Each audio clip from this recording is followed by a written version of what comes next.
Ito ang pinakamatinding challenge para sa akin. Gagawa ako ng drawing gamit ang chalk. At meron akong makakasama sa challenge na ito. At ang iguguhit namin ay si Sir Gavin. Kakayanin kaya namin ang challenge na ito?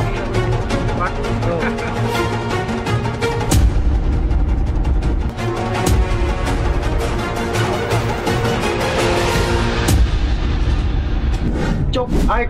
Kadalasan ay naririnig natin ang chalk art sa Session Road, Baguio City, kung saan ay ilang mga artist ang gumagawa ng obra gamit itong chalk. At dito mo rin matatagpuan ang isang pinakamalupit na artist o isang pinakamalupit na chalk artist na si Artea Studio.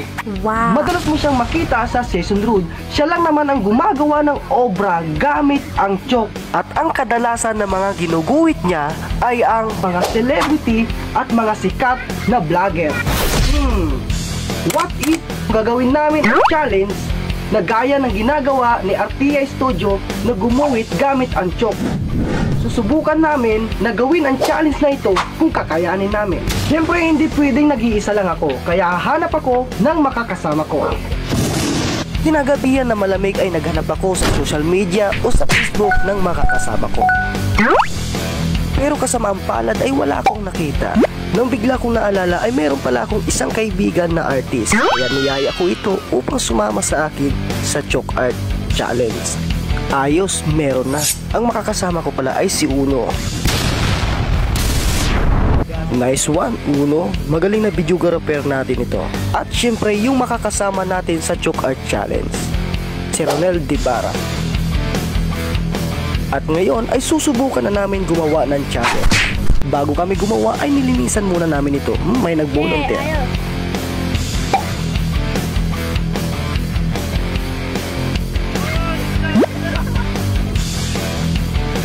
Nung sinisimulan namin ay hindi namin alam na malaki pala itong ginagawa namin. Nawala sa aming isip na dapat ay ito ay maliit lang. Pero diniretso na namin ito. Sayang din, pasok din ito sa challenge. Dahil parehas kaming hindi nag-grid, ay mas madali namin naunawaan ang isa't isa sa amin. Ang ginamit lang namin pang layout dito ay ang walis tambo at ang chinelas. Take note mga kapinsel, wala kami sa Session Road, Baguio City. Kung may Session Road, Baguio City, meron din Warp Road, Masinloc, Zambales. Tama yun, narinig mo. Dito kami sa may Warp, Balugano, Masinloc, Zambales. Sino nga ba itong chino-chalk art namin? Ito ay si Sir Gavin. Pero bago namin ito iguhit, yung i-chalk art, ay tinanong-tanong muna namin sa mga strangers kung talagang sikat si Sir Gavin. Yun. So, isa pala siya sa pinakasikat talaga. Sabi nila si Sir Gavin daw yung pinakasikat na vlogger dito sa Pilipinas. Totoo ba yun? Para sa akin, Oo. Totoo ba na si Sir Gavin pinakasikat dito sa Pilipinas na vlogger? Opo. Totoo ba na si Sir Gavin ang pinakasikat na vlogger? Okay. Napatunayan natin na si Sir Gavin ang pinakasikat. Kaya naman siya yung atin may chalk art. Kakayanin kaya namin ang challenge na ito? Ubus kaya yung chalk? Ubus. Pagdating pala dito sa may mata ay kailangan pala namin ng uling. Wala kaming uling kaya no choice na manghihingi kami ng uling dito sa mga meron natin. Ngayon ko lang nalaman na mahirap palang mag-chalk art, lalo na kung ganito kalaki yung i-chalk art mo. Pahirapan nga kaming mag-shading dahil hindi gaanong makinis ang kalsada dito. Ngayon ay nararanasan ko na ang naranasan ni Artea Studio. Talagang masakit nga ito sa likod. Natapos siya ng mga hapon. Tumayari kayo. Delikado, paubos na yung aming chalk. Pag ganito kalaki ay talagang magastos ito sa chalk.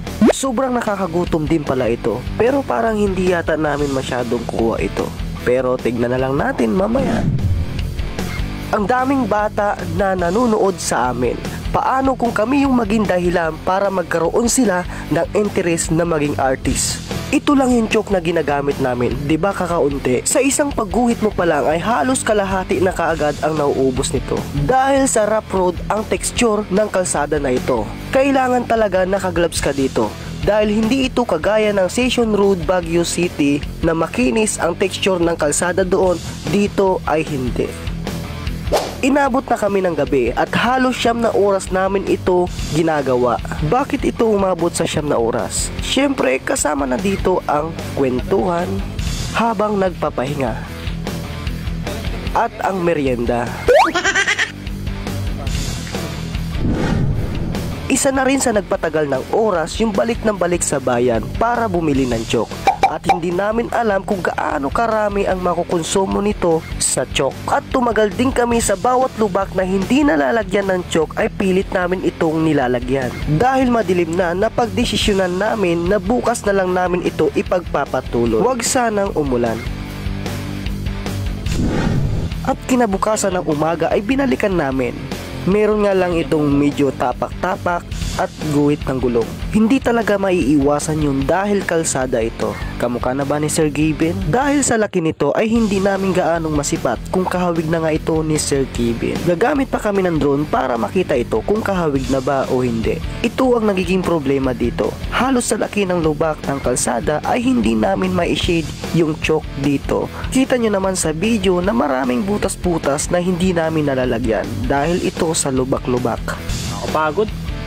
Nakapagod ng ngiti.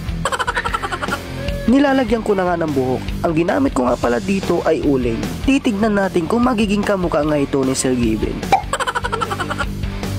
Hindi lang pala ito nakakapagod. Mararamdaman mo rin pala yung gutom. Malapit na kaming matapos. Ito na yung last at background na lang ang gagawin namin. Malapit na rin matapos. Sabi, ang hirap pala mag-chok art. Lalo na ganito kalaki. Kamukha na ba ni Sir Kevin? Dito ay tinatapos na lang namin yung background magkabilaan. Pero dito muna ang uunahin namin bago sa kabila. So sana ma-appreciate nyo yung artwork namin. Medyo matagal-tagal na naman ang pag-shade natin dito. Tinulungan ko na nga si Ronel Debara dito sa kabila para mag-background. Kanina nung umabot kami sa halos kalahati ay nararamdaman namin yung mga pagod namin. Pero ngayon na malapit na itong matapos ay nawawala yung pagod na nararamdaman namin kanina. Sir Kevin, baka naman sa sobrang inahangaan ka namin ay ginuwit ka na namin. Sana ay magustuhan mo tong munting art namin para sa'yo. Ito yung resulta ng pagod namin. Bahala na kayo kung kahawig nga ito ni Sir Kevin. Hindi ganong makita dahil nasisinagan. At sana ay manotis mo kami at pinabata ka namin ng konti dito. Lakay mo na kuya. Para sa mga hindi pa nakapag-follow sa akin, mag-follow na kayo. At kay Ronel Debara, nakasama kong gumawa sa challenge na ito. At kay Boy nga na nagbi-video sa akin. Season 1 pa lang ito ng ating chok art. I-comment nyo kung sino yung isusunod natin na i-chok art. Nagawa namin ang challenge dahil sa inyo. At ang pinakamaganda dito ay meron kaming teamwork sa paglikha nito. Dahil kung walang teamwork ay hindi namin ito malilikha.